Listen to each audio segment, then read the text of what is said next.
shall we talk about Mo Salah? Because we feel like we have to talk about Mo Salah quite often. This latest article from Paul Ghost of the Liverpool Echo, a few different outlets have run similar stories, but Liverpool are bracing themselves for a last-ditch attempt from Al-Ittihad to sign Mohamed Salah. They're going to make one final push. Liverpool's stance remains the same, that they will resist any offers. It's been one of those, Neil, where like it's mad because Liverpool keep telling us we're not going to sell him, we're not going to sell him, we're not going to sell him, we're not going to sell him.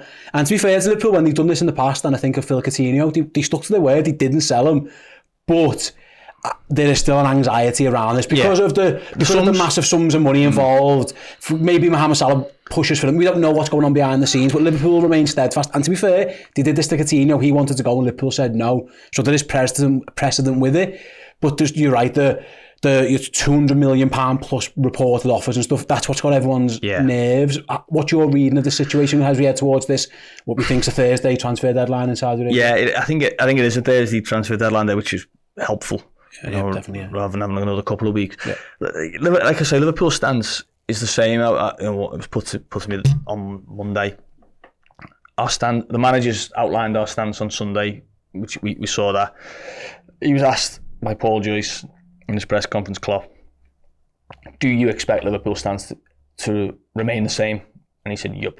That was the way he replied. That was the last question of the press conference. It was put to me that the managers outlined the stance. You shouldn't expect that to change this week. I'd love to say not to see move along, but I don't think you can just because of the figures on offer. We've seen that, look, I think there's some ballparking going on from people, 175, 200, 215, look, it's going to be a lot of money. We know that it's going to be more than 150 all in. And that will be a test, but I don't think Liverpool would be sort of, that's not going to catch Liverpool by surprise type of thing. When you turn down £150 million offer for someone, you can't then be surprised when someone comes back with more because you know that was the sort of part of it. So to carry on insisting that he's not for sale at the point of, that money being put on the table suggests that that stance is firm. I just think we're all waiting for Friday, really, aren't we? We're just at that moment, and a lot of things have happened or been reported. That haven't happened, haven't they? Salah was going to Dubai for a medical. There was a deadline of this day. He was flying to Jeddah. He'd already said goodbye to his teammates. He was doing it. There's a lot of sort of unsettling reports coming out. All you can really base it on at the moment is the fact Liverpool have turned down a hell of an offer for a 31-year-old, for any player, but for the 31-year-old with less than 2 years on his contract. They've turned down a hell of an offer. They've insisted publicly through the manager that he's not for sale, and privately through club sources. Teammates have been asked about him at the weekend and given the impression, Szoboszlai in particular gave the impression that Salah's almost said it to teammates. Whether he has or hasn't, I don't know. But Szoboszlai gave that impression that he's told us he wants to be here. Robertson said, his commitment hasn't wavered. We saw him performing on the pitch. The last 2 games that he's played with all this speculation, he's set a goal up and stopped his time and scored a goal and been involved heavily in the game and trained every single day as normal. According to Jürgen, he's been vocal in leadership meetings and sort of doing as usual, or training and performing as usual. So they're the facts. The rest is sort of, we'll have to deal with it when it comes. I think there will be another offer personally because, why wouldn't it be? From their point of view, it's worth it. But I do think as well that there are a few little stories starting to emerge now, aren't there? Suggestions that they're accepting that it's probably going to be next year that they're going to get him. I hope, or if they're going to have a chance again, should I say, I hope that that's the case. I hope that Liverpool don't waver, because I think they'd be wrong to do so for a start, but I also think it would be a really, really sort of bad move from them in terms of to have gone so far down one route and then to flip and say, well, it's too much money. I think that would just be so damaging to the season, but B, the sort of overall faith that people have in the mood around the club. Yeah, I agree. And again, I do go back, and I've seen a lot of people, because we get a lot of people tweeting in or messaging, FSG will just accept. And I did say, to be fair, there was £100 million on the table for Phil Coutinho, and they were like, no, it's too late. We're not selling you now. Yeah. At some point, we will, and they did a few months later, but they doing it where they had a few more ducks in a row and they had plans in place. Yeah. So that is a bit of precedent, but you are right. Like when you're talking huge transfer fees, making him one of the richest players of all time, if not the, in terms of a weekly wage and stuff. That's what I suppose brings a bit of doubt to it all. And I understand it, but what I would say, and I think your last point's right, is that Liverpool have been so steadfast, both publicly and like I say privately, or however you want to call it, that to go back on that now, basically what that means is every time we say anything now, there's a doubt on it. And you're throwing a manager into that as well, aren't you? You know, he's obviously the one who always seems to be in that position of having to justify club decisions or, you know, things that are going on above his station almost. So yeah, you're putting Klopp in the firing line as well, aren't you? You know, he's been careful with what he said about it, hasn't he? He's never really said, I've never heard him say expressly, Mohamed Salah is not going anywhere, but I've heard him say the answer would be no, there hasn't been an offer, you know, those kind of things. But you would be putting him in a position where people would be saying, well, you know, what's the first question he gets asked at the next press conference if Salah leaves? Why did you say Salah was going nowhere and he's gone? You know, the manager's all of a sudden in the spotlight then, isn't he? The club are obviously massively in the spotlight. The player, you know, yeah, okay, that he's gone and he's got it. But there's, and I also think, from a Liverpool perspective, why would they have waited till the window closed? You know, why wouldn't they have said to Al-Ittihad on last Thursday, all right, then 220 and we'll talk? You know, but yes or no now type of thing. Why would they sort of allow it to drag into the following week where it is literally, you cannot spend this money, never mind who you're going to get. Even if you find the perfect solution for Salah, you can't have him for another 3 or 4 months. So yeah, look, it's really difficult. I spoke to people last week who would know about these kind of things. I said, is there any chance that Liverpool will cave? The answer I got was no chance. I wish I was as confident as that, just because of the...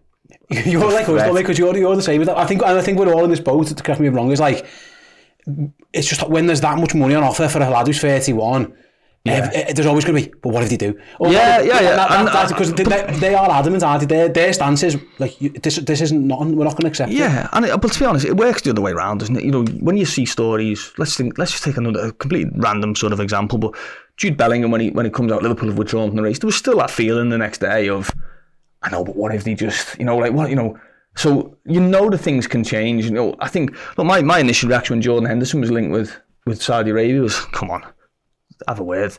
And then it carries on, and you think, hang on, this isn't going away. Like, hang on, this is starting to look a little bit, you know, this Salah story is going to carry on for the next, you know, 48 hours or more. Look, I hope it ends the way we all hope it does, from a footballing point of view, from a mood point of view around the club, from a work point of view, because, you know, I know the reaction of supporters and a deserved reaction from supporters if Liverpool do it. I think Liverpool will stand firm, personally. I think they will. I hope they do. I wouldn't say 100% that they're going to stand firm, but I would lean towards that. If you ask me, will Mo Salah be a Liverpool player on Friday or at Molineux, you know, will he line up? I'd say yeah, but I still know that there's going to be some sort of wobbles this week among supporters. I just hope they're not among Liverpool's hierarchy. I suppose as well, like for I'm not looking at this from Al-Ittihad range or Saudi Pro League or the PIF or whoever you want to call it.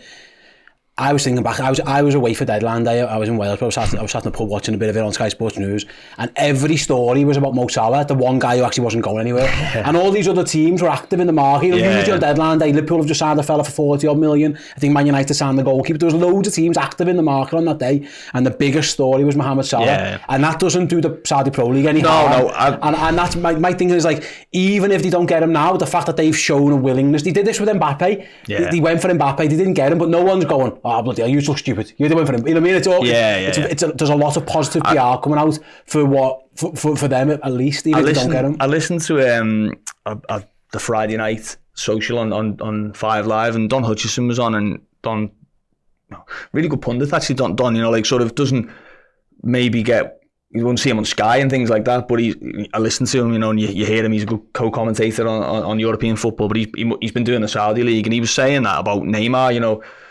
The Neymar signing causes ripples, but the story around it is what sort of, you know, really pays off at the Saudi Pro League, that they have all this unveiling, they have all this sort of tracking of his private jet and that kind of thing. And he made that point about Salah, that, you know, it's not necessarily the end of the world for them if they don't get him now, because everyone's still, if that window shuts on Thursday and he's not signed, people are still saying, well, January they'll be back. Yeah. You know, like, they're going to get him. They're going to get him next summer. They're going to get him. You know, they're capable of getting him. Everyone still believes that. So, of course, yeah, there is an element to that. But at the same time, you know, if you are putting an offer out there, you run the risk of it getting accepted, aren't you? So it's there's definitely an intent to get him. But I think, yeah, you're right.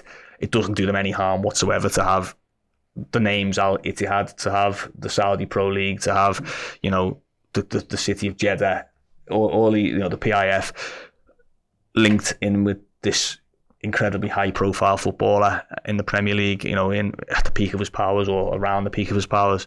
It doesn't do the growth of that league and the exposure of that league any harm whatsoever. All it harms really at the moment is the sort of the feeling of stability at Liverpool, doesn't it? And among supporters, you know, it does feel like that kind of sort of cloud on the horizon, doesn't it? That we've had a good start to the season, everything's looking good. What if that happens? And yeah, let's hope it doesn't. I suppose the last one, maybe before we wrap on this stuff, this is more a personal an observation. I'd like to know your thoughts on it. Why they waited so long? Why now? Yeah, that's the thing. Like if they wanted Mo Salah and they'd have come with £150 million bid in June, I think there's half a chance you get him. Yeah. But the fact that you wait until, and this is why I think there might be a bit of PR in it as well. And listen, I'm sure they want him, but that's what I'll go back to. I don't think it's the end of the world if they don't, because like it's I don't know, is it disrespectful a little bit to Liverpool that, right, we're going to take your best players off, you know, and you're not, have you got can you stand up to us? Maybe it's that. Maybe it's we can even get Liverpool's best player off them when the window. I don't know, but the timing of this, I know Rami, his agent, tweeted in early August saying, 7th of August saying there's nothing happening. Like, we haven't spoken about this. Mo wouldn't have signed his contract. I'm paraphrasing a little bit there, but then to wait until the deadline day of the English window, and where they literally can't sign a replacement if you get him, like £200 million, boss, but it can't play right wing. You know what I mean? £200 worth of pound coins or whatever isn't gonna score a goal for you. Yeah. I don't know the timing of it. It doesn't sit right. I don't understand it. I know what you mean. I mean, speculate, but why would you? Okay, could you have got encouragement late in the window that Salah really wants to go to Saudi Arabia? Maybe.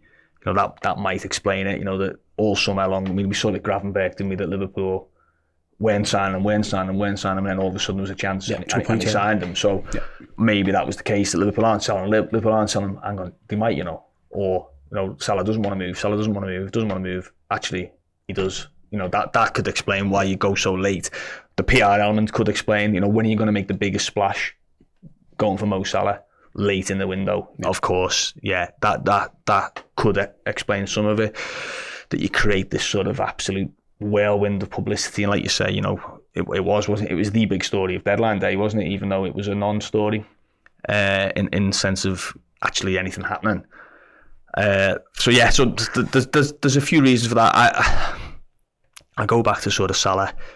You know, at this stage of his career, just feels like, you know, haven't been this guy who upset about being 7th in the Ballon d'Or, sort of feeling probably that he doesn't get the recognition that he deserves on a global scale, you know. Remember he got asked about, was it Team of the Year, and he laughed that he wasn't in the Team of the Year. He audibly laughed that he wasn't in. I remember him when Harry Kane was given a goal that he probably didn't touch, going for the golden boot. You know, he loves that kind of recognition. You know, it's took his top off against Man United after scoring the 6th goal because he beat Robbie Fowler's record. Like, that he's very stats driven.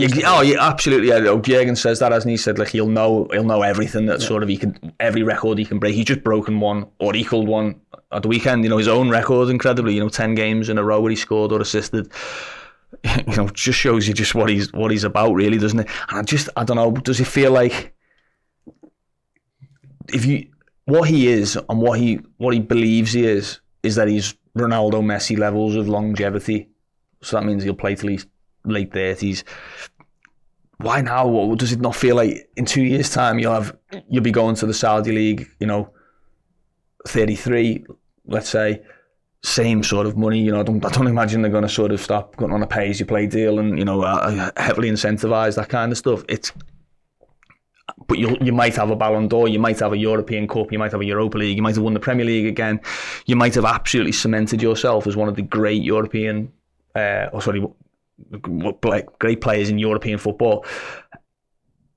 I don't know, from my point of view, I don't know. Listen, we're going to go on to talk about someone that, you know, we can make assumptions about what footballers think, and we probably don't have a clue. But for me, it just feels like this is a bit early for Salah to be sort of giving up on his that possibility of getting the recognition in a wider sense that he's always wanted. I don't think it does Mo Salah and brand Mo Salah any harm to be the man that world football's talking about at this moment in time. I mean, that's good. There's a team out there who wants to pay 150, 200 million pounds for me and pay me 1.5 million a week. Yeah. Because there's a dead easy way to stop this. Rami comes out and tweets again. Or Mo Salah comes out and goes, so there's easy ways to stop it. Yeah. I know, again, we don't know what's coming. I know James Pearce said, there might be some encouragement because why would they be going this far and stuff like that. We don't know what's happening behind the scenes. Mo Salah put like a tweet out the other day of just himself celebrating a goal, and it's getting spoken about. Yeah. Like, here's the name on everyone's lips now because the window's closed and Messi and Ronaldo and they've all gone and Mbappe stayed and he's on a contract. It is the Mo Salah show, like the world football. He's the main man, and I'll be honest, I don't think he like minds that. You know what I mean? I don't think the brand Salah minds that. I'll be honest with you. I was desperate on Sunday for him to score a hat-trick, so he would get man of the match and get be interviewed. And I'm pretty sure, I can imagine Sky at Newcastle would think, why wasn't that Núñez putting Salah through in the last minute to win the game, so he could have got him in front of the camera. But yeah, you're right. It doesn't, he's not dampened the speculation. He could argue, well, my agent did, I'm not going to repeat it every week. Look, that stands. He might think, what's the point in me saying I'm staying? And Liverpool go, sorry, Mo, 250 million was too much. You better go and speak to these. There is that issue to it. He might just be a case of, I don't need to. Why should I have to sort of spend my life on social media just to find what I do? What he's always given, I think he's always been pretty definitive whenever he's spoken, hasn't he? You think back to that season, pandemic season. He said, I promise you we will get in the top 4. It was when everything was going wrong in that winter. I promise you we'll get top 4. And I think him or Rami tweeted at the end saying, Mo keeps his promises. He tweeted at the back end of last season, just, this, we've let you down. We've failed in our objective, no excuses, that kind of thing. He's always very sort of definitive in the things that he says. The fact that he hasn't been at this stage, okay, you can read what you want into that. I think once, obviously, the Saudi window closed, if he stays, I would expect him to sort of make a definitive statement in the sense of, I'm here for Liverpool for this season. We're gonna try and win the league. We want to win everything, or those kind of things. But yeah, maybe for now, he's probably quite wise to keep himself quiet, because we're seeing that things are developing quite quickly. Doesn't do your contract negotiations anything. If Liverpool want to keep it again, if they want to extend you again, and that's really difficult, isn't it, from Liverpool point of view? And I think that maybe that does also feed into Liverpool's reluctance to sell him now. We spent 18 months putting together a contract amid all of this swirl and speculation that surrounds you. We got to the stage where you were willing to sign. Half of the point of that was to avoid these kind of situations. No, we're not going to do that. And then all of a sudden, never mind, because it does.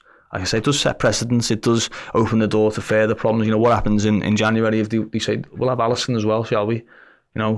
Trent's got, what's he got? Less than 2 years on his contract. Come and have a chat with us. We'll what are they offering you? Okay, yeah, let's triple that. It does open the door that you sort of Liverpool are easy pickings. Whatever you say, and it caused a lot of disruption. It was unexpected. Fabinho and Henderson. Liverpool still sold those players on their terms, in the sense of they were players who, we'll see, but I think we're replaceable. I don't know if Mo Salah is at this moment in time.